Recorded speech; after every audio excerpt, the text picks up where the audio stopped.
mudah-mudahan itu bukan produk dari artificial intelligence satu, tetapi seandainya produk dari artificial intelligence, informasinya misalnya tidak matching gitu ya antara orang yang ada di gambar dengan informasi yang disampaikan, maka kita harus rely on informasinya.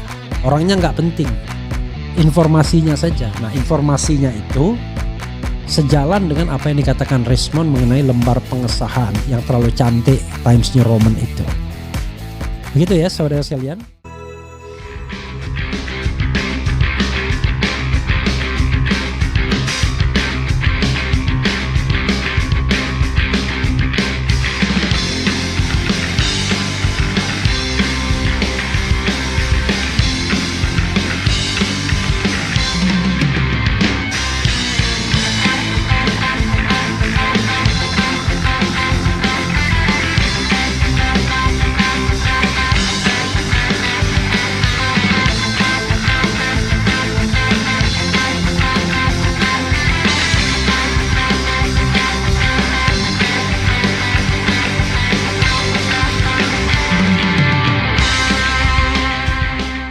Datanya bisa dipertanggungjawabkan secara ilmiah menggunakan 240.000 data untuk di training dan untuk membuktikan bahwa ini adalah memang Times New Roman. Kalian bisa lihat di sini berbagai macam font yang sudah saya kumpulkan lewat website Kaggle.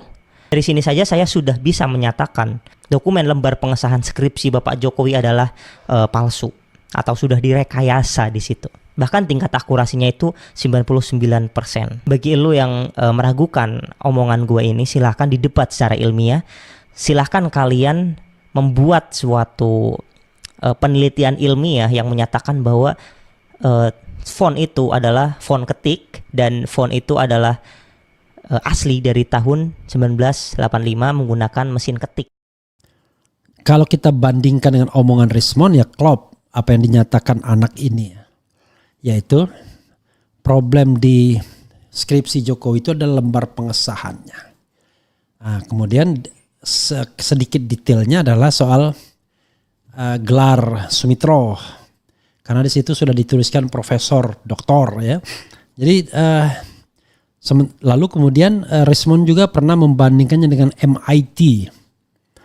Di MIT itu juga berbeda. Ya tampilkan satu-satu mulai dari lembar pengesahan skripsi Jokowi, lembar pengesahannya ya.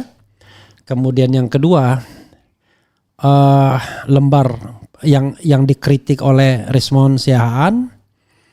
Kemudian yang dibandingkan dengan mahasiswa MIT. Nah, kalau kita lihat misalnya dengan mahasiswa MIT misalnya tertanggal 31 Oktober 1985 memang terlalu canggih.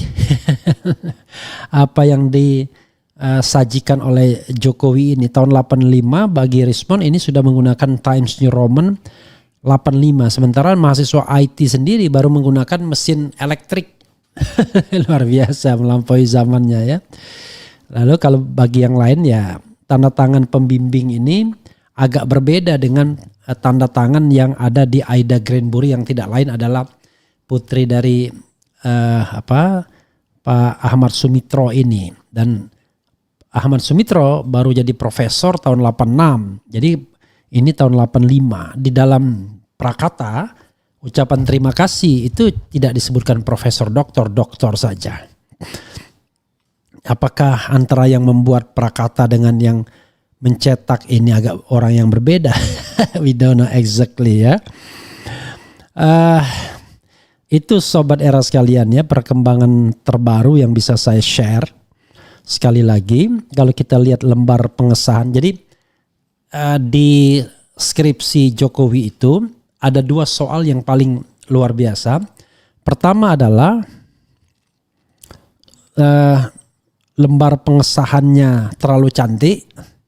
Dan di dalam lembar pengesahan itu nama Profesor Sumitro jadi Soemetro menggunakan gelar profesor, kemudian tanda tangannya. Jadi paling tidak ada 4 item yang dipersoalkan. Ada juga orang secara spekulatif mempermasalahkan tanda tangan dekannya yang Profesor Sunardi.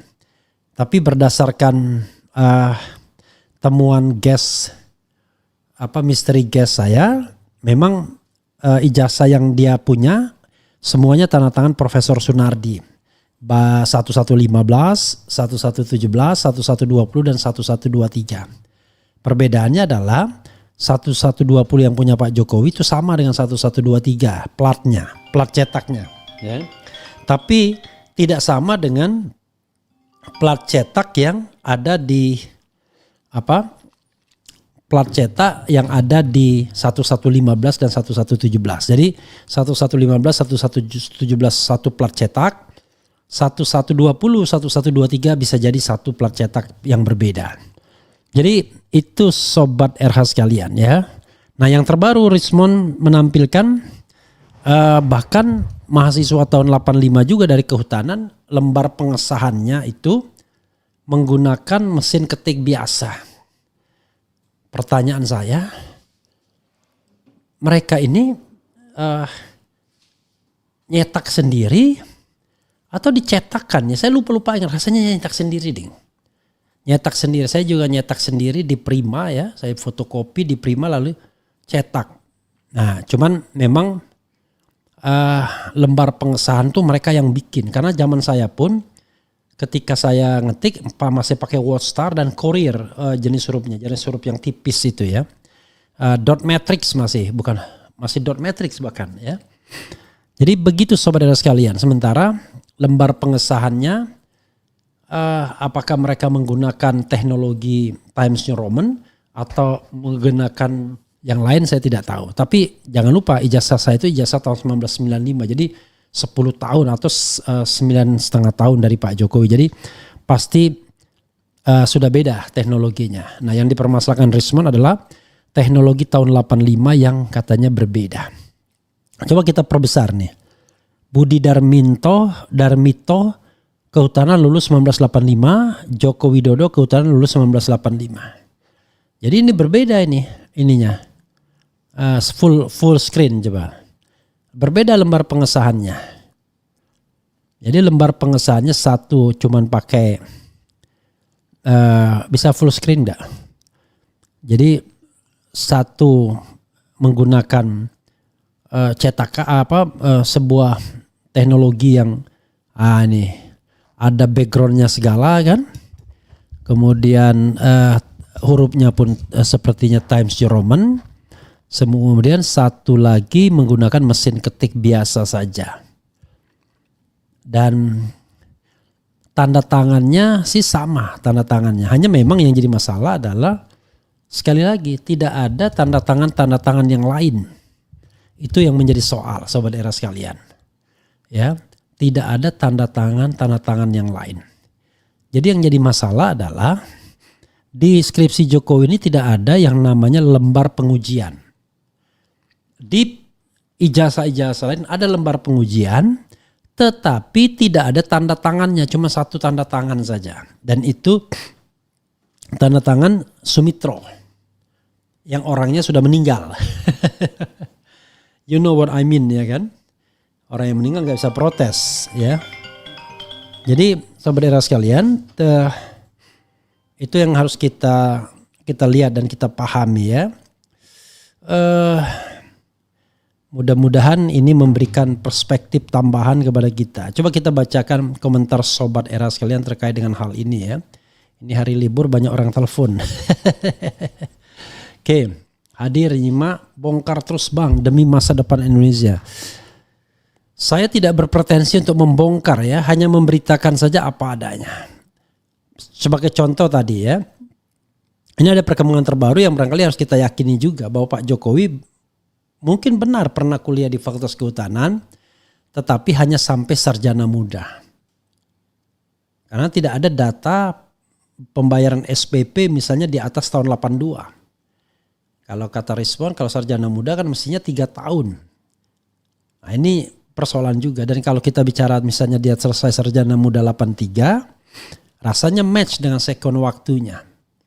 Mungkin dia 83 selesai, 83 itu pula dia ke Aceh atau 84 dia ke Aceh misalnya ya. Nah itu kan bisa begitu ya. Jadi dia ke Aceh, kemudian 2,5 tahun di sana, tidak betah katanya Iriana, pulang dan kemudian melahirkan Gibran. Gibran lahir tahun 87. Tidak mungkin dia berangkat tahun 86 karena wisudanya kan November 5 November 1985. Kalau 5 November 1985 ya artinya paling cepat dia berangkat let's say Januari 86. Januari 86 ya 88 pertengahan 88 2,5 tahun. Ya 86 penuh, 87 penuh, 88 setengah tahun. Lalu Gibran lahir setelah pulang. Tapi kalau dia berangkatnya 84 misalnya ke Acehnya setelah mendapatkan gelar sarjana muda kehutanan, itu masuk akal. Masuk akal, 2,5 tahun di situ pulang dan melahirkan Gibran itu masuk akal. Ya, itu kita bicara soal second waktu. Waalaikumsalam. Oke, hadir, bongkar, nyimak aja, nyimak. Kemudian apa lagi? Assalamualaikum Bang. Udah nggak usah dijelasin, udah jelas palsu, nggak berani nunjukin. Ya nggak bisa begitulah. Kita coba kita ini kan. Kemudian bos sekali podcast Dr. Suryadi dari Leiden. Ya kalau ada nomornya saya dengan senang hati kan, ada nomornya apa enggak. Kan orang bilang podcast kan tergantung apakah saya punya nomornya atau tidak ya.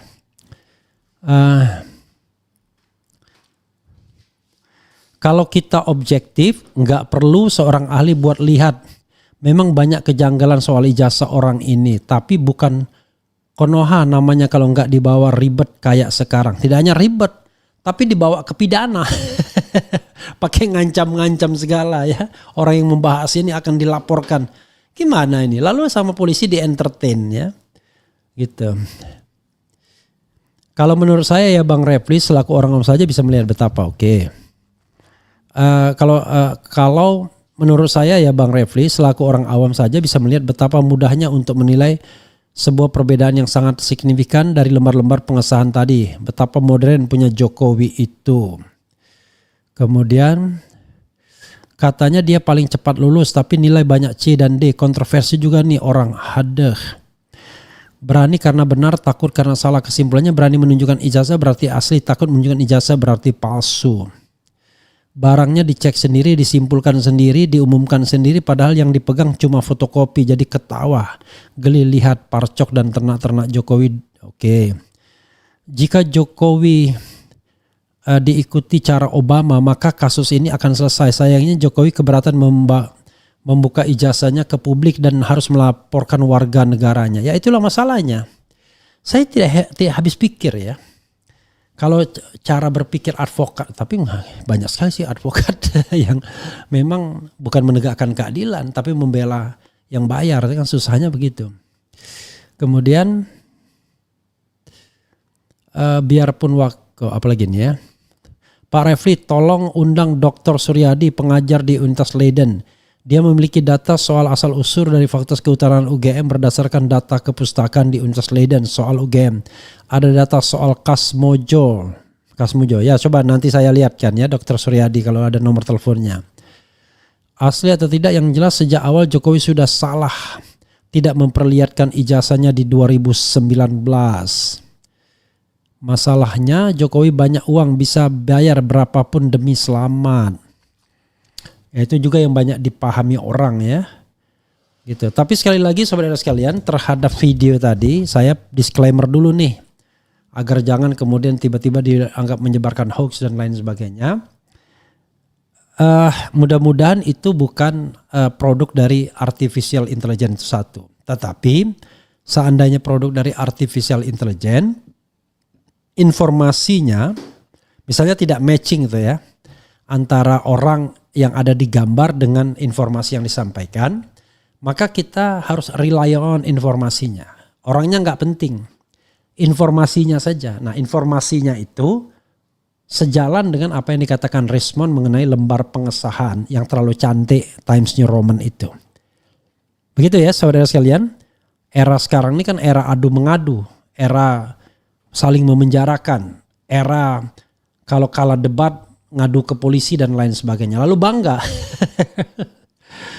Seorang advokat yang disumpah untuk membela kebenaran dan keadilan, kok kerjanya mengadukan orang untuk dipenjarakan. Ini saya kira bukan itu kerja advokat ya. Kerja advokat itu adalah membela kebenaran dan keadilan. Nah, bagaimana dengan cara? Ya menggunakan ilmunya. Makanya saya tidak setuju vice versa kedua belah pihak. Main penjara-penjaraan. Makanya saya usulkan agar yang diselesaikan itu adalah gugatan perbuatan melawan hukum yang diajukan Dr. Taufik di Pengadilan Negeri Surakarta atau Solo. Itu yang diselesaikan dulu karena itu lebih bermartabat. Tidak ada yang duduk di kursi terdakwa, tidak ada yang dihinakan, tetapi betul-betul adu data tentang selembar kertas yang namanya ijazah. Saya nonton ILC closing statement dari Mbah Tejo Sujiwo Tejo, sebut-sebut nama saya pula dia. Katanya nggak penting ijazah. Memang bagi saya juga nggak penting. Saya tidak pernah mencantumkan gelar untuk urusan-urusan, banyak urusan. Ya kalau gelar dicantumkan paling kalau urusannya dengan kampus, dengan mengajar, dengan orasi ilmiah. Tapi mau bikin macam-macam yang lain, jarang sekali saya menyertakan gelar. Ya, karena itu saya bukan orang yang gila gelar, bagi saya biasa saja itu. Tetapi intinya bukan gelarnya. Intinya adalah kejujurannya. Nah itu yang mahal. Jadi jujur itu mahal. Apalagi kata Plato, orang yang menolak kebenaran itu biasanya adalah orang yang diuntungkan karena kebohongan yang ada. Kan begitu. Karena dia diuntungkan maka dia menolak kebenaran. Tetapi kalau dia tidak diuntungkan, barangkali kebenaran dia akan terima dengan sukacita dan sukarela. Nah, orang-orang yang menolak kebenaran, rata-rata motivasinya karena uang dan jabatan. Itu saja. Kalau dia tidak punya motivasi uang dan jabatan, mungkin dia bisa melihat betapa janggal dan anehnya soal ijazah ini. Ya sederhana sekali. Ijazah kok dibikin ribet. Kan untuk memadamkan api kan tinggal tunjukkan saja. Itu yang tidak pernah dilakukan sejak 3 tahun yang lalu. Tunjukkan nih press conference. Nggak usah mengundang wartawan. Ngomong monolog seperti ini aja bisa. Tetapi tidak pernah dan tidak mau dilakukan. That's the problem. Ya, itu masalahnya Sobat Era sekalian. Oke. Kita bacakan sedikit lagi. Termul nggak bisa membedakan mana menghina yang mana menguak kebenaran. Ya sekali lagi kita ingin kebenarannya itu terungkap sebagai hak asasi manusia bagi semua rakyat Indonesia, yaitu hak untuk mengetahui, the right to know, sesuai dengan pasal 28F Undang-Undang Dasar 1945. Hak untuk mengetahui informasi, memperoleh informasi. Jadi dan ketika Anda sudah di wilayah publik, maka berlaku yang namanya public spare. Bukan lagi private spare. Tapi dia kan warga negara biasa. No, dia belum menjadi warga negara biasa dalam pengertian sebagai pejabat publiknya. Dan seorang mantan presiden itu nggak bisa dibilang warga negara biasa. Karena dia masih dapat pengawalan. Dia menjadi warga negara biasa dalam pengertian bahwa